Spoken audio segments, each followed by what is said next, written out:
Imagination is everything. I can't remember who wrote those three words in that order, but it seems he summed up it all. Imagination is everything. Our lives will reflect the way we use our imagination. The child imagines himself walking like the adults he sees above him. As soon as he can walk, he wants to run. As we reach successive plateaus in life, we begin to imagine ourselves reaching the next one. And thus our imaginations lead us on from one idea to another through every day and every year of our lives. But if we're not careful, our imaginations can lead us into mazes of confused complications from which we may find it difficult to extricate ourselves. So it's a good idea, as we use our imagination, to always strive for simplicity, to avoid the complicated. Remember the three main departments of living: family, how we spend our days, work and leisure, and income. If we're wise, we'll work toward keeping each as uncomplicated as possible, as interesting and as rewarding as possible, but at the same time, simple and straightforward. Are we living the lives we want to live, or are we living stereotyped lives based on phony values?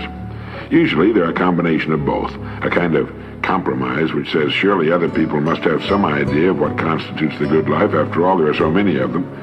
But when we look closer, we see that they're living shadow lives, as Mumford calls them. In competition, ice skating, you've seen a couple match each other's movements almost perfectly. It's called shadow skating, I believe. They try to match each other's movements so perfectly that each might be the other's shadow. In any sort of neighborhood, you will tend to find people living much the same way. Their homes, landscaping, furnishings, and lives are typified, if by anything at all, by an almost total lack of imagination. Imagination, like anything else, needs fuel for production. You can't have something from nothing. Thomas Edison said, "I'm a sponge. I want to know the answer to everything." With his great lifetime inventory of information, he could assemble an incredible array of new combinations and permutations. Electric light is a combination of elements, and so is any good idea, or any bad idea for that matter. Most of us make the mistake of not asking why. Why do I live here, in this house, rather than in some other house? Why this life instead of another life? Why this work instead of other work? Why these rewards instead of others? Now, this doesn't mean we'll change anything necessarily, but at least we'll be living lives that have been examined and found to be to our personal liking. We'll know that we're not living the lives we're living simply because they reflect and are pretty much composite copies of the lives we see about us. There should be, to my way of thinking, deep main currents in our lives. Our family lives, our work and our leisure, and our rewards in the form of income. Our family lives should be good and richly satisfying. What is our input here? How are we using our imaginations to bring meaning, charm, and love to our family relationships? It's an ongoing process that should become richer and more meaningful with the passing of time. As we grow older, we should come to love each other more instead of it being the other way around. Imagination can bring this about, making allowances for unmanageable neuroses or even psychoses that may crop up.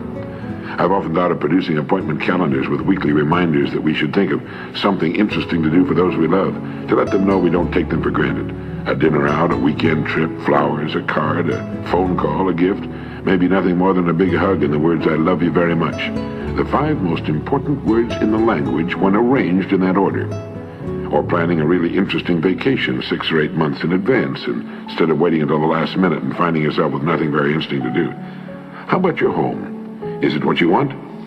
H.L. Mencken once commented that the average home is a house of horrors and doesn't reflect poor taste so much as it reflects no taste at all.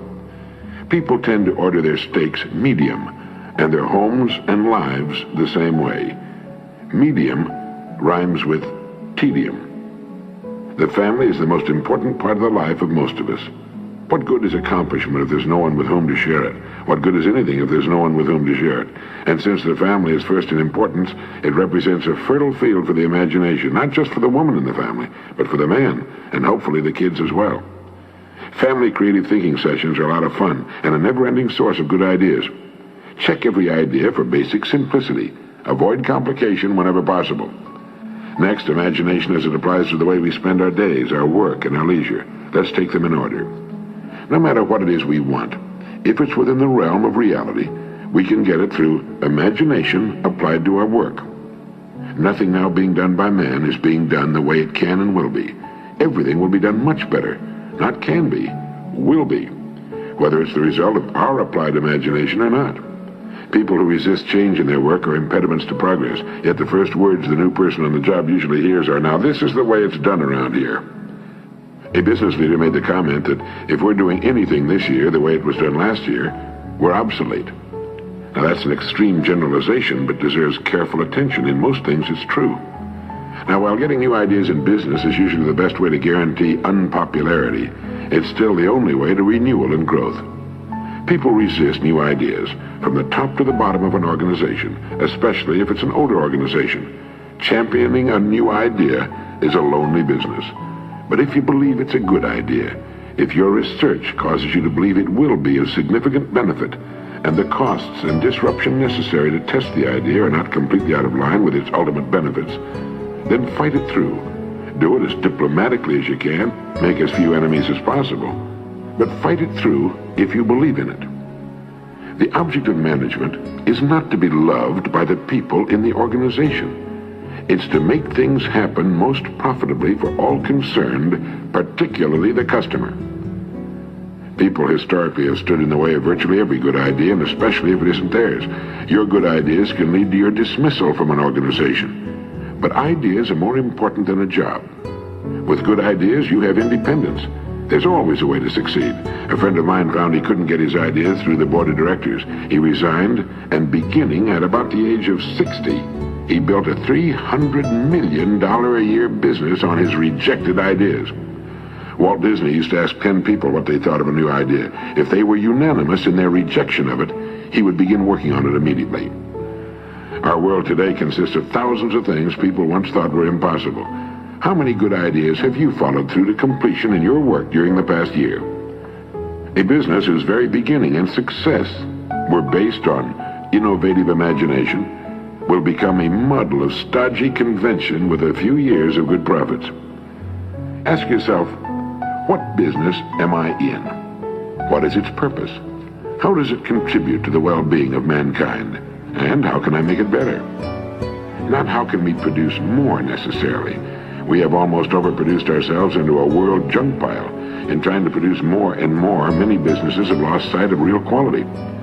Quantity became the god, with a small increment of profit on mountain ranges of units, gadgets, shiny junk that fell apart when the purchaser got it home, knobs that broke or fell off, buttons that came off, toys that couldn't stand the strain of being unwrapped. Towering mountain ranges of shiny, worthless junk, none of it worth our time, let alone our money. There's a rapidly growing avant-garde that will one day represent the majority of the population, that is determined to buy quality, and they'll go to any country to get it. We can satisfy this growing, discriminating market now and in the years ahead. Many of our fastest growing companies are proving it. But it means going back to the old verity. Quality first, quantity second. Both can be achieved through human imagination, the most incredible agency ever to appear on Earth. Now, as to input, we should never stop building our store of information. We can never get an idea without raw material, which is information and application. If there's real talent there too, so much the better, but talent has a way of developing with hard application, daily application, perspiration, long hours of study and deep thought. Become a sponge for information that applies to what you do. Read everything you can find on the subject. Build a fine library of books that are filled with the ideas of others on your specialty, whatever it may be. You know, my wife is a great cook. She must have 30 cookbooks. People who say they're great cooks without ever reading the ideas of others are kidding themselves. I know a writer who refuses to read the works of other writers. He's never amounted to much. Great painters have always learned more from other painters than they did from nature, and they still do. Somerset Maugham laboriously copied the style of writers he admired. I mean, he would sit and copy page after page of the actual words they wrote, so that he could learn how they wrote. He then wrote the stories he wanted to write with a marvelously finished skill. You know, when I first started in radio, I listened carefully to the country's best and highest paid radio personalities. They had learned their skills through many years of hard work. I learned a great deal from them. All I had to do was turn on my radio and listen. Frank Sinatra learned his amazing breath control from Tommy Dorsey, and every great performer who ever lived has had a model or models he or she studied and admired and wanted to emulate. How about you? The person who thinks he doesn't have to study his craft, art, or profession is a pompous fool, and his chances of ever amounting to much are very slim indeed. A never-ending taking in of the best thoughts of the best people in the field of our choice is the best assurance that we will never stagnate, never stop producing. Paracelsus wrote, "Thoughts are free and are subject to no rule. On them rests the freedom of man, and they tower above the light of nature. For thoughts give birth to a creative force that is neither elemental or sidereal. Thoughts create a new heaven, a new firmament, a new source of energy from which new arts flow. When man undertakes to create something, he establishes a new heaven, as it were, and from it the work that he desires to create flows into him. For such is the immensity of man, that he is greater than heaven and earth." If we can catch the vision that life is lived from within out, that it's not so much what happens around us or to us as what happens in us that counts, we can set our own pace, live our own lives, meet situations and people objectively without fear or resistances, and we can become healthier and as prosperous and happy as we want to be. What would it be like to be a fully mature, self-actualizing, fully functioning human being? This is the ideal, busy, happy person with all his faculties smoothly functioning in perfect cooperation. No wars going on inside, no hang-ups, no neuroses. The ideal productive person. The late Dr. Maslow made a study of self-actualized people, and they stack up this way. First, these superior people have the ability to see life clearly, to see it as it is rather than as they wish it to be. They are less emotional and more objective about their observations. They're far above average in their ability to judge people correctly and to see through the phony or the fake. Usually their choice of marriage partners is far better than average, although by no means perfect. These self-actualized people are more accurate in their prediction of future events. They see more fully, and their judgment extends to an understanding of art, music, politics, and philosophy. Yet they have a kind of humility, the ability to listen carefully to others, to admit they don't know everything, and that others can teach them. This concept can be described as a childlike simplicity and lack of arrogance. Children have this ability to hear without preconception or early judgment. As the child looks out upon the world with wide, uncritical, innocent eyes, simply noting or observing what is the case, without either arguing the matter or demanding that it be otherwise, so does the self-actualizing person look upon human nature in himself and in others. Without exception, Maslow found self-actualizing people to be dedicated to some work, task, duty, or vocation which they considered important.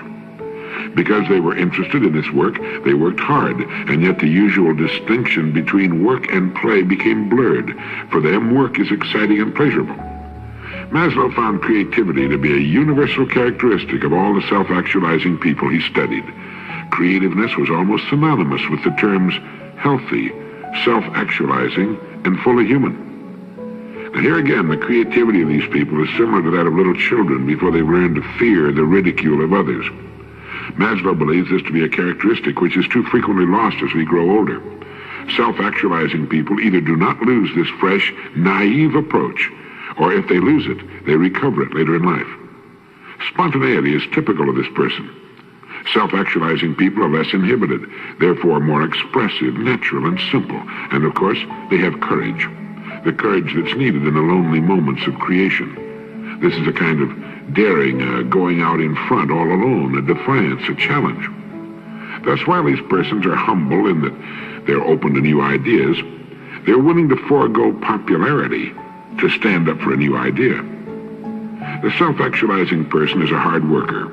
Inspirations are a dime a dozen. The difference between the inspiration and the finished product, for example, Tolstoy's War and Peace, is an awful lot of hard work.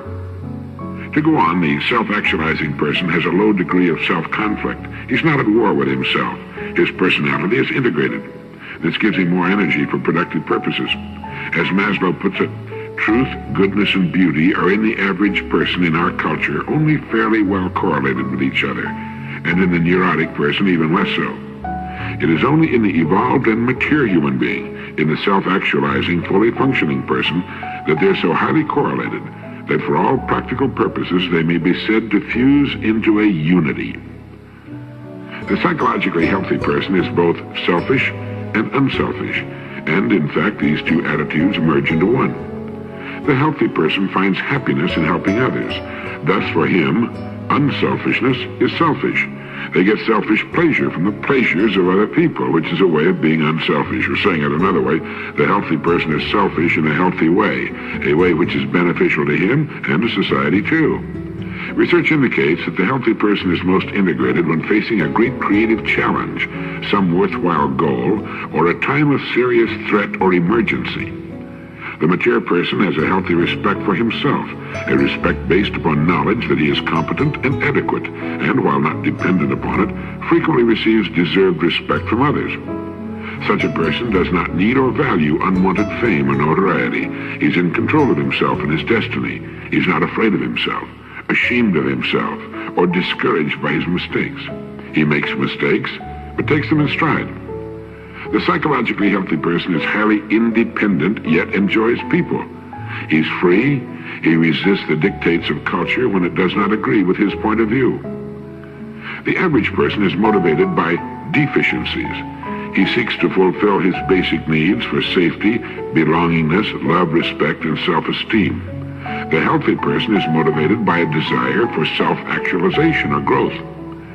Dr. Maslow said to his students, if you deliberately plan to be less than you are capable of being, then I warn you that you'll be unhappy for the rest of your lives.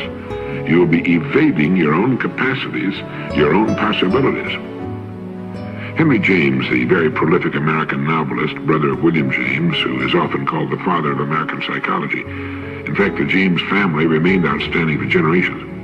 Henry James once wrote in The Ambassadors, live all you can. It's a mistake not to. It doesn't so much matter what you do in particular, so long as you've had your life.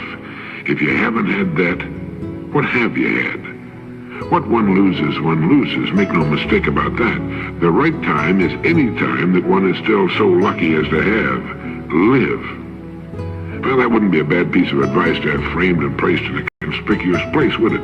Live all you can. It's a mistake not to.